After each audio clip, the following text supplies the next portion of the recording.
Magandang umaga po sa inyong lahat. Welcome pong muli sa ating programa, Ang Pagtawag, Convert Story. At samahan po ninyo kaming muli sa may kalahating oras na pagsasayang papawid ng mga karanasan, maging ng istorya ng ating mga kapatid kung paano sila ipinagmalasakit, minahal ng ating Panginoong Diyos at tinawag sa loob ng Iglesia ni Cristo. Ako po muli ang inyong lingkod, kapatid na Mar Oriondo. At hindi na po natin patatagalin pa. Atin na pong pakinggan at panoorin at ipakilala ang ating makakasama sa umagang ito sa pamamagitan po ng video na ito. Pakinggan at panoorin po natin. Ang malawak na karunungan at pagkaunawa sa iba't ibang kultura sa mundo ang sinikap na maabot ni kapatid na Eden Rock Ramos. Kaya hindi lang dito sa Pilipinas, kundi maging sa ibang mga bansa, pinag-aralan ng ating kapatid ang ukol sa philosophy at humanities. Dati siyang kabilang sa organisasyong nagsusulong at nagtataguyod ng women empowerment. Sa kasalukuyan, ay tinatapos ang kursong Bachelor of Arts in Comparative Literature sa University of the Philippines.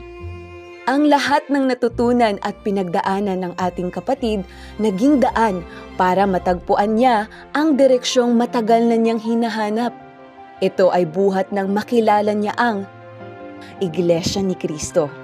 Ating lalong kilalanin si kapatid na Eden at alamin ang istorya ng kanyang pagtawag. At yan po ang kapatid na Eden Rock Ramos mula po sa lokal ng Viluna, distrito ng Quezon City. At napakapalad po natin ngayong umaga sapagkat kapiling po natin ang ating kapatid. Magandang umaga, Ka Eden. Magandang umaga rin po, Kamar, at magandang umaga rin po sa ating tagapakinig at mga tagapanood po ngayon. Ka Eden, kumusta po kayo? Mabuti naman po, masayang-masaya po sa araw na ito. Alam mo, Ate Eden, nung pinakikinggan at pinanonood ko yung video ninyo kanina, yung ating teaser, medyo naglalaro sa isipan ko. Yung course mo, no? Bachelor of Arts in Comparative Literature. Diba? Tapos parang nabanggit din doon na nakapag-aral ka rin sa field ng humanities, social science. Ito medyo question sa isip ko. Ang in-demand kasi sa panahon ngayon, lalo na sa mga bata, ang inisip nilang courses sa engineering, field ng medicine, meron din sa law. Parang medyo kakaiba yung Yes, course mo. po. Bakit? Opo. Anong dahilan sa pag-take mo ng course na yan? Ayan po, thank you for that question po. Actually po, ever since kasi nung bata pa ako, I consider myself as a curious person na like a very explorer ako. So, aside from that, voracious reader din ako. Meaning to say, talagang mahilig talaga ako na magbasa ng libro. Kaya palagi ako nag-stay sa library kung saan nakakapagbasa ako ng mga almanacs, encyclopedias, yung mga different na mga fun facts na nakikita natin sa newspaper. And aside from that, mahilig din ako manood ng documentaries which really pique my interest in terms of cultures, societies. Kaya very interested ako sa humanities and social sciences. And aside from that, and most of it, yung mother ko kasi nag-work siya sa Department of Foreign Affairs. So, knowing that, marami siyang mga inuuwing mga souvenirs, mga pamphlets from different embassies, from different countries. So, that really piqued my interest na gusto ko talagang mag-pursue ng something in line with my passion, which is reading and knowing at the same time. Naisip mo rin na like, parang ginusto mo rin ba mag-diplomat like your mom or not into it? Actually, maraming nag-encourage sa akin na tumahak sa field na yon. Pero awa ng Diyos, maybe yun yung plano niya sa akin.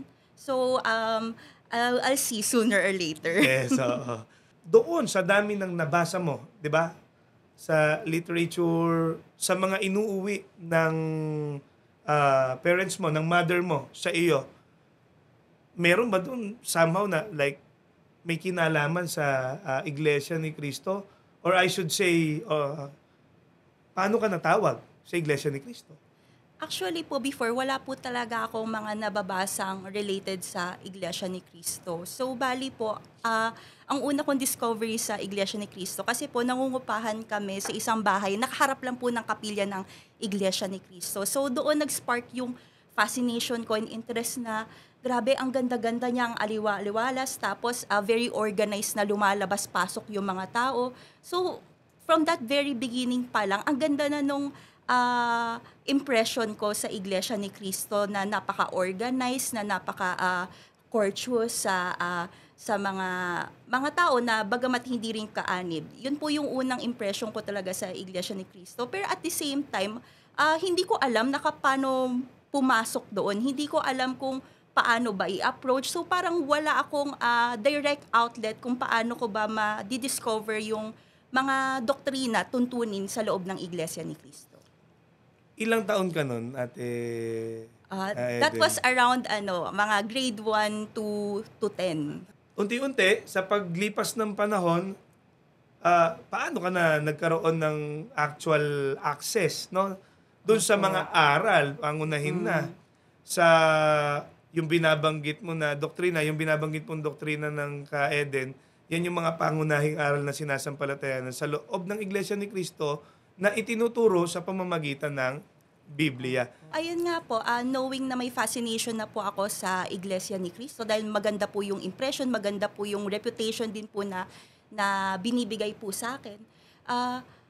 I was born and raised Catholic po. So technically nag-aral ako sa Catholic school, nag-aral din ako ng kung ano ba yung mga gawe sa Iglesia Katolika. So yung upbringing ko religiously, ibang-iba po talaga. Tapos, sooner or later, naging lector and commentator din ako sa simbahan. So, nandoon na talaga yung interest ko na I just want to live a peaceful, faithful life po talaga. Like, at an early age. Doon na talaga nakita sa akin na I just want to be simple and contented kung ano yung ipapagkaloob sa akin ng Diyos. So, doon na talaga nag-spark yung interest ko up to the point na nag-aspire akong maging madre na ako. Ayun nga po, so gustong-gusto ko na talaga pumasok nun sa kumbento, pero tila circumstances forbid.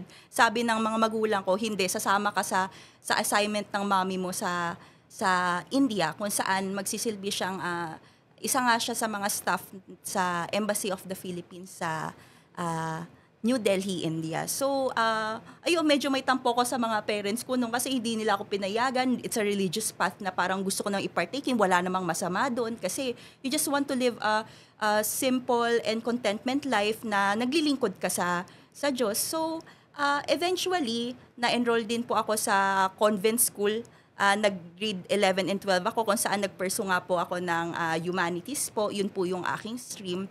And then after nung college ako, ang kursong kinuha ko is BA Honors Philosophy. Kasi nga ho, since India ho, siya ho yung bansa na maraming readers, population. So talagang mahilig talaga ako magbasa ng libro. And one of my favorite genres, aside from literature, is philosophy. So wala namang against yung parents ko doon as long as na mag-aral ako ng makamundong kaalaman. They're for it. Ayaw nilang i-pursue yung pagkamadre ko. Although Catholic-wise, religious yung parents ko. Yes, oo. Yes po. And then, after nung na-expose ako sa college life, I used to study in an all-girls college sa Delhi University.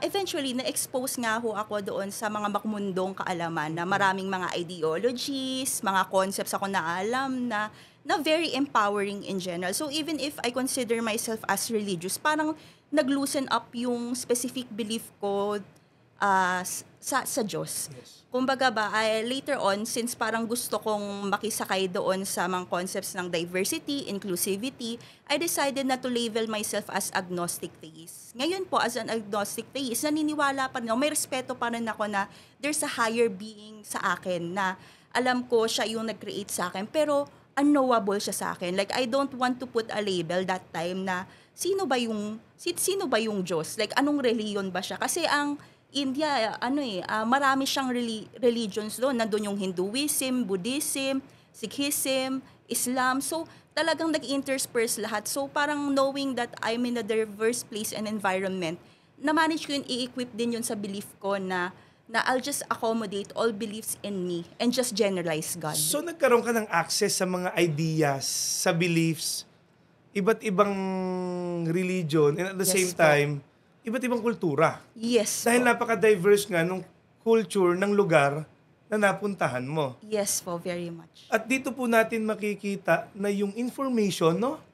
Kahit pa, whether it be like sa isang lugar or kahit online, napaka-powerful niya Yes po. para impluwensyahan yung takbo ng pag-iisip at pamumuhay ng isang tao. Yes po, Kamar. Okay? Tama po kayo dyan. So, from that point, ano pa yung mga sunod na nangyari sa buhay mo? Ayun nga po, aside from being an agnostic theist, I also considered myself as a pantheist, meaning to say that God is everywhere. So parang whether living or non-living things yan, you pay respect because God is in it. So parang for me, yung all-pervasiveness ng Diyos, yun yung pinanghawakan ko, yun yung pinagkatiwalaan ko. Since I want to pay respect to others and at the same time, pay tribute to the initial religion which I believe in na, ayun nga po na ako ay isang Roman Catholic. Papaano mo naman masasabi na lahat ng yan na meron ka ay nabago?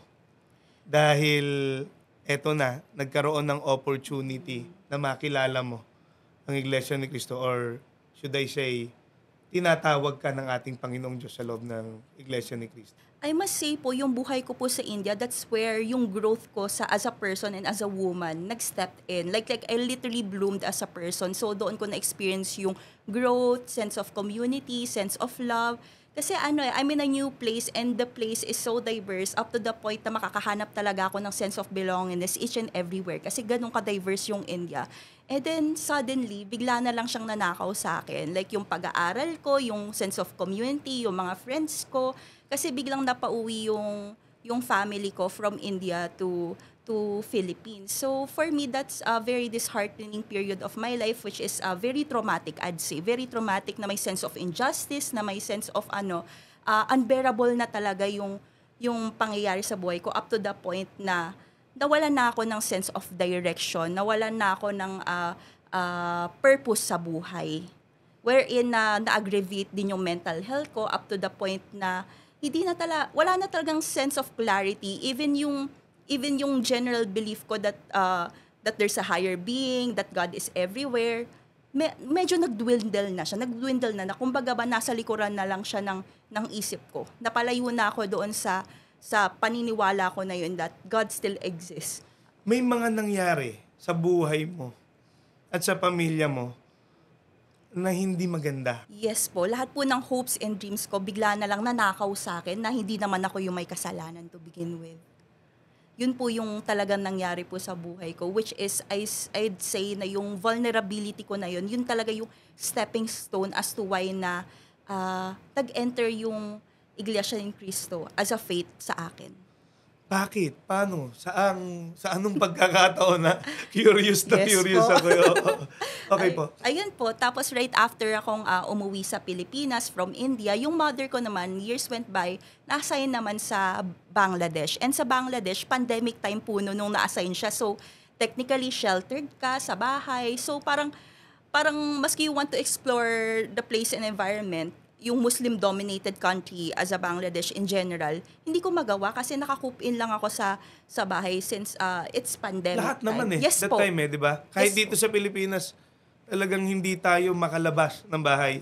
May nag-anyaya po sa akin na manood po ako ng online evangelical mission na kung saan nga po, ayun sabi ko, why not paunlakan ko? Total naman, this is the period of my life na naka-coop in ako. So there is a lot of time for contemplation, self-reflection, and meditation at the Yes. same time. So may nag-share sa'yo ng Yes link. po. Yes po. Kilala mo yung nag-share sa'yo?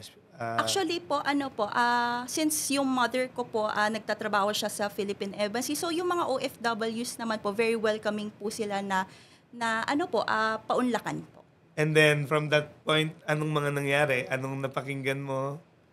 And then from that point po, yung mga, syempre, doon na na-unlock yung parang childhood aspiration na yung curious ka na, nakatira ka sa harapan ng Iglesia ni Cristo. So doon na yung na-unlock siya. So yung unang-una talagang very remarkable na nakita ko is may sense of courtesy and paggalang sa akin po yung mga kapatid, yung mga ministro din po, which is for me it's a huge factor kasi I feel validated, I feel belong, and at the same time I feel respected.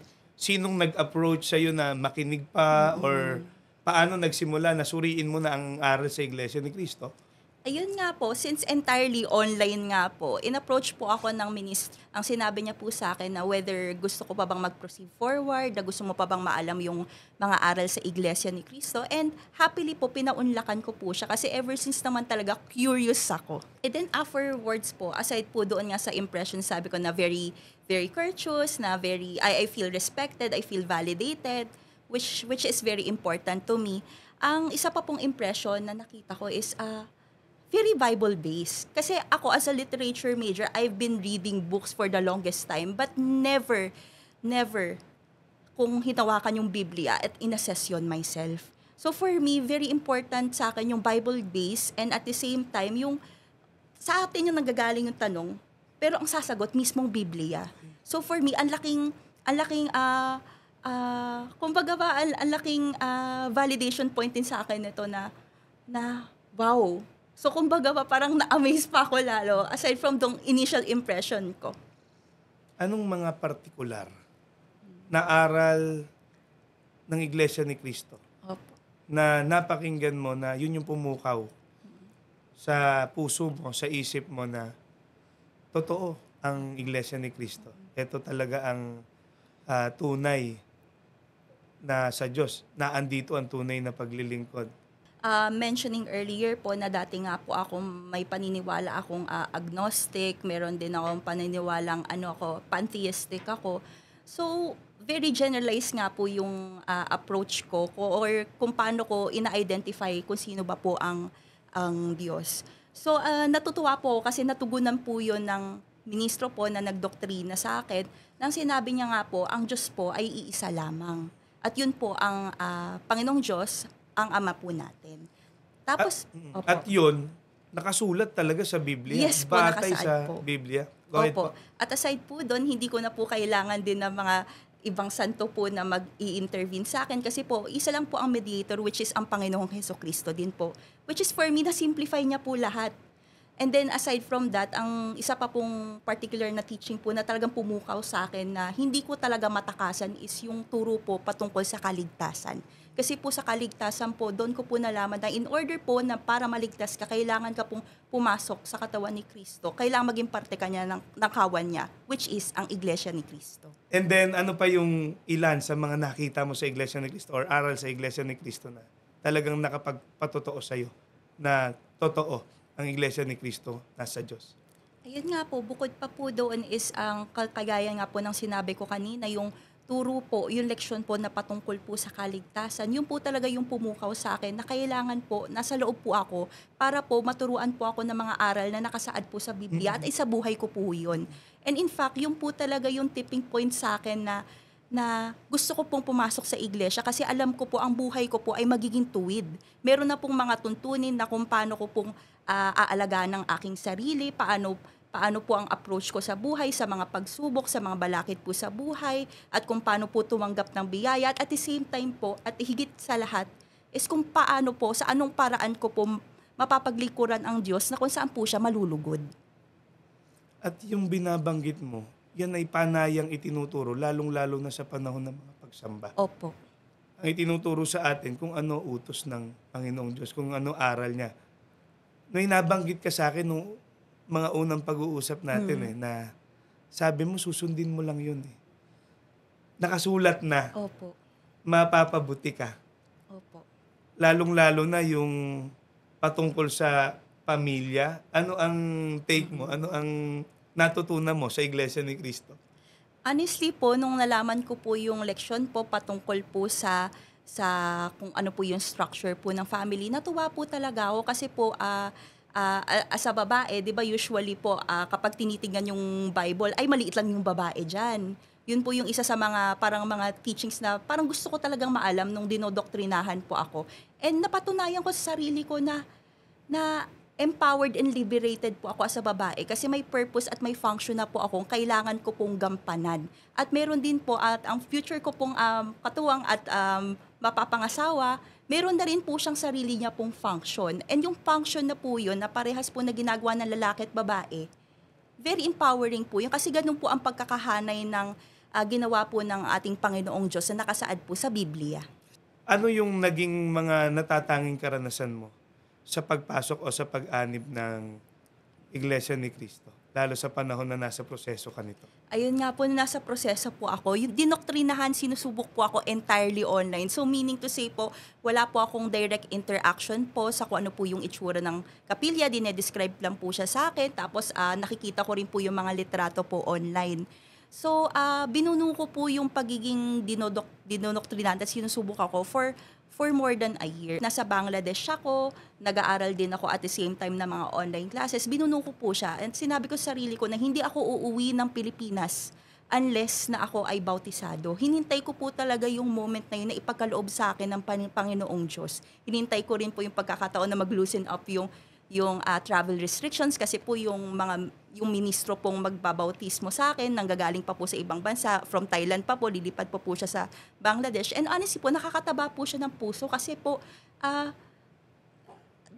dalawa lang po kami that time na babautismohan pero magta-travel pa po at length at great heights para lang po mabautismohan ako. So for me po, nakakataba siya ng puso. And then after po nung mabautismohan ako, umuwi po ako ng Pilipinas. Yun po yung pinakaunang beses na umapak ako sa gusaling sambahan. At minabuti kong umapak ako doon sa lokal na kung saan. Yun yung sinisilayan ko, yun yung tinitignan ko na napakaganda, napakalinis, napakadalisay tignan. So yung moment na pumasok ako doon, naluluha ako. And lalo na po sa awit, selection, naluluha ako na sabi ko, ito pala yung pinagpagalan ko. Magkakaroon ako ng sense of community, magkakaroon ako ng breather na kung saan ako pwedeng huminga, kung saan pwede akong ipagmalasakit. And for me, it's, the experience is entirely, dreamy. Masasabi ko talagang parang nasa panaginip ako, pero nasa katotohanan na ako na umapak ako doon sa kapilya. Pinakaunang kapilyang inapakan ko is yung kapilya na pinagmamasdan ko from afar and nearby ever since nung bata ako. So parang lahat ng mga puzzle pieces, natugma ko na sila, napagdikit-dikit ko na sila. Nakikita ko na kung ano yung nasa loob ng Iglesia ni Cristo. Alam ko na lahat ng mga aral, alam ko na lahat ng mga tuntunin, alam ko na kung ano ang pamamalakad sa loob. And for me, that's so gratifying, that's so fulfilling, and at the same time, I feel truly blessed as a person. Naalala mo pa kaya kung ano yung una mong sinabi? Sinabi ko po, Panginoong Diyos, maraming salamat po sapagkat pinagkaloob niyo sa akin ang pagkakataon na ito na ako'y ganap na kaanib sa Iglesia ni Cristo. Yung po talaga yung unang katagang sinabi ko po talaga, na talagang naiyak na lang po ako sa mga succeeding parts ng aking panalangin. Doon po talaga ako natawa, naantig po talaga ang puso ko po. Congratulations. Maraming salamat po, Kamar. Gaano ka nagpapasalamat na tinawag ka ng Panginoong Diyos sa loob ng Iglesia ni Cristo? Sobra-sobra pong pasasalamat ko. Hindi ko na po tinitignan lahat po ng mga masalimuot na pangyayari sa aking buhay na kasi po ang sabi po kapag ikaw po ay nabautismuhan na po, yung nakaraang sarili mo napatay na. Bago na po yung sarili ko, I feel renewed, I feel blessed, and at the same time, may sense of direction na ako, may purpose na ako sa buhay. Pwede ko nang ibalik yung childhood aspiration ko ng gusto ko ng simpleng buhay, kontentong buhay. And masaya akong natagpuan ko na siya sa One True Church, which is ang Iglesia ni Cristo po. Ano ang hinihiling mo sa Panginoong Diyos sa puntong ito ng buhay mo? Sana po bigyan pa po ako ng Panginoong Diyos ng kagandahang loob nang sa gayong magsilbi po akong liwanag, hindi lamang po sa aking sarili, sa mga mahal ko sa buhay, kundi rin po sa ibang tao na nangangailangan po ng tapik o yakap po. At higit po sa lahat, Kamar, ang hinihiling ko po ay panatilihin niyo po akong masiglang mananampalataya, tunay at dalisay, nang sa gayon po mapagtagumpayan ko po ang karera ng buhay, mapawakas man ng buhay o wakas man po ng lupa po. So yung matapos mo, yung iyong takbuhin, Opo. na nasa tunay na paglilingkod ka sa ating Opo. Panginoong Diyos. Opo. Isang bagay na lang I know may mga mahal ka pa sa buhay na hindi pa sila kabilang, hindi pa sila kaanib sa Iglesia ni Cristo. Baka meron kang gustong sabihin sa kanila. Ano yung gustong mong sabihin sa kanila sa pagkakataon ito? Ito po yung camera. Sa aking pamilya po na hindi pa po kaanib sa Iglesia ni Cristo. Unang-una po, nagpapasalamat po ako sa inyo sapagkat po sinuportahan niyo po ako sa growth and journey ko po. Na yung spiritual journey ko po is nandito na nga po ako, kaanib na po ako sa Iglesia ni Cristo at labis po ako nagagalak sapagkat po nandyan po kayo sa akin upang suportahan ako at palagi niyo po akong binabati na nag-bloom nga po ako, may sense of growth po sa akin. Natutuwa po ako nun. Since din po yung kayo din po, nag-explore din po kayo ng different religions at the present being, kung ano po yung akma or favorable po sa inyo. Ang tangi ko pong hinihiling na bilang niyo po, mahal niyo po sa buhay, na nawa po pakinggan niyo po ang aral sa Iglesia ni Cristo. At kagaya po ng pagkasusuporta niyo po sa akin, ganoon din po yung suporta na ibibigay ko po sa inyo. Since ayun nga po, nasa humanities and social sciences field po ako, yun po yung peak ng interest ko. Dalawa po yung mga bagay na natutunan ko. One po is maging empathetic and maging considerate din po. And in order to have that, at kung handa rin po kayong pakinggan yung teaching sa Iglesia ni Cristo, have an open heart and open mind. As katulad po ng approach natin kapag nagbabasa tayo ng libro, kaalaman po, different cultures, different environment, sana po ipairalin din po natin, no? Magkaroon tayo ng sense of humility. Nabuksan po ang ating puso't isipan po para po madiscover din po ang aral din po sa Iglesia ni Cristo. Maraming salamat, Ate Eden, sa pagpapaunlak po sa ating programa dito sa Pagtawag, Convert Story. Bago po tayo pansamantalang maghiwa-hiwalay, baka meron kayong gustong batiin, pasalamatan. Ate Eden, sige po, go ahead, pagkakataon. Ayun po, maraming salamat po unang-una po sa mga tagapanood po at sa tagapakinig. At ayun nga po, maraming salamat din po sa mga taong nakakatanaw po ng aking growth and progress po sa buhay right after ko pong maging kaanib sa Iglesia ni Cristo. At siguro po higit po sa lahat, pinapasalamatan ko po ang aking mabuting katuwang na si Nico Sebastian Mercado sapagkat po isa rin po siyang convert at palagi naming pinapasigla ang aming pananampalataya po. At yun po ang sinasampalataya na namin bilang kaanib sa Iglesia ni Cristo. Maraming salamat po. Looking forward na makapanayam ko rin si Kaniko dito sa ating programa. At yan po muli ang programang Ang Pagtawag, A Convert Story. Ang nakapanayam, nakasama po natin ngayong umaga ay ang kapatid na Eden Ramos mula po sa lokal ng Viluna, distrito ng Quezon City.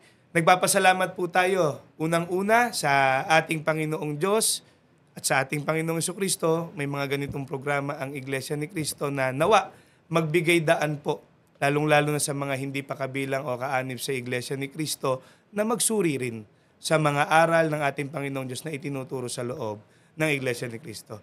Isa rin po sa pinasasalamatan po natin ay ang pangunahing nangunguna, nangangasiwa po sa INC Radio, ang SEBC President and CEO, kapatid na Angelo Eranio V. Manalo, at higit po sa lahat, ang pinakamamahal nating kapatid, ang kapatid na Eduardo V. Manalo, ang ating tagapamahalang pangkalahatan. Hanggang dyan po at hanggang sa muli, ako po ang kapatid na Mar Oriondo. Ito po ang Pagtawag, A Convert Story. Samahan po ninyo kaming muli tuwing Sabado at Linggo, alas 6:30 hanggang alas 7 ng umaga. Maraming salamat po. Maraming salamat po. Come on!